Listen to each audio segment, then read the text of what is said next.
Setelah Rasulullah bersinggah di Masjidil Aqsa dalam perjalanan Isra, malaikat Jibril membawa Rasulullah mengendarai buruk menuju Sidratul Muntaha atau langit ketujuh. Perjalanan pun dimulai dari Masjidil Aqsa dan singgah di langit pertama. Ketika dibukakan pintu langit pertama, Rasulullah bertemu dengan Nabi Adam alaihissalam dan mengucapkan salam. Nabi Adam pun menjawab salam tersebut dan mengakui kenabian Nabi Muhammad shallallahu alaihi wasallam. Allah juga menampakkan ruh para syuhada di sebelah kanan dan ruh orang-orang sengsara di sebelah kiri.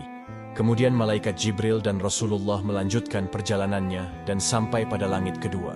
Ketika pintu langit kedua dibuka, Rasulullah bertemu dengan Nabi Yahya dan Nabi Isa alaihissalam. Kedua belah pihak pun saling ucap jawab salam. Dan Nabi Yahya serta Nabi Isa pun menetapkan nubuah kenabian beliau sebagaimana Nabi Adam sebelumnya. Perjalanan pun dilanjutkan hingga sampai pada langit ketiga. Ketika pintu langit ketiga dibuka, Rasulullah bertemu dengan seseorang yang tampan bagaikan rembulan di malam purnama di antara bintang-bintang. Rasulullah kemudian bertanya kepada malaikat Jibril tentang orang tampan tersebut. Kemudian malaikat Jibril menjelaskan bahwa dia adalah Nabi Yusuf alaihissalam. Keduanya pun saling ucap jawab salam. Dan Nabi Yusuf alaihissalam mendoakan kebaikan serta menetapkan nubuah kenabian beliau sebagaimana nabi-nabi sebelumnya. Kemudian malaikat Jibril dan Rasulullah melanjutkan perjalanannya hingga sampai ke langit keempat. Ketika pintu langit keempat dibuka, Rasulullah bertemu dengan Nabi Idris alaihissalam. Keduanya pun saling ucap jawab salam. Rasulullah dan Nabi Idris kemudian bercakap-cakap tentang kebesaran Allah, dan keduanya pun saling mengagumi satu sama lain. Perjalanan pun dilanjutkan dan sampai di langit kelima. Ketika pintu langit kelima dibuka, Rasulullah bertemu dengan Nabi Harun alaihissalam. Keduanya pun saling ucap jawab salam. Dan Nabi Harun juga menetapkan nubuah kenabian Rasulullah shallallahu alaihi wasallam.